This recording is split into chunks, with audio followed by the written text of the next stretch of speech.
Oke, baik saya ke Pak Heri lagi. Pak Heri, ini kan kemarin Ahok bilang bahwa kaget gitu kan ya. Dia hanya tahu di bagian kakinya saja dan kemudian dia kaget kok Kejagung tahu sampai ke bagian kepala. Nah ini memang apakah benar ya seperti Ahok bilang bahwa dia tidak mengetahui detail-detail operasional di holding bahkan ke subholding sehingga ya bisa dibilang kalau misalnya orang-orang dibilang di luar itu Ahok cuci tangan seperti itu. Benarkah Pak? Menurut saya ya bisa jadi benar karena gini di dalam struktur kalau kita lihat di strukturnya Pertamina Persero itu di bawah dirut itu wakil dirut kemudian baru ke subholding. Jadi bukan dari komisaris. Jadi Pak Ahok itu hanya bisa menyentuh Bu Nike dan kawan-kawan di situ ya.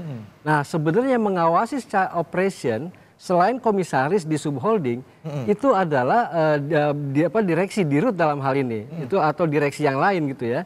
Nah mereka lebih dekat untuk operation gitu. Nah mereka menangani itu karena mereka bisa berkoordinasi secara langsung karena garisnya nggak putus tuh. Oke. Nah yang tapi dalam hal ini PT Pertamina ini kan sebagai pemegang saham dan seluruh laporan operation termasuk hal-hal yang lain keuangan yang lain-lain itu kan dikonsolidasikan di PT Pertamina Persero dari seluruh subholding ini. Ketika dikonsolidasikan itu kan momentum dari holding untuk memeriksa bagaimana ini hasil. Kalau hasilnya A, kenapa hasilnya A minus, bagaimana prosesnya segala macam. Kenapa hasilnya A plus, kenapa kita harus impor dari seharusnya 10 menjadi 15. Nah itu kan adanya di situ. Tapi laporan dari subholding masuk ke holding itu setelah dapat persetujuan dari Dewan Komisarisnya.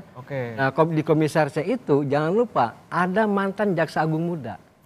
Nah, artinya orang dalam kejaksaan mereka bisa minta keterangan di situ juga gitu.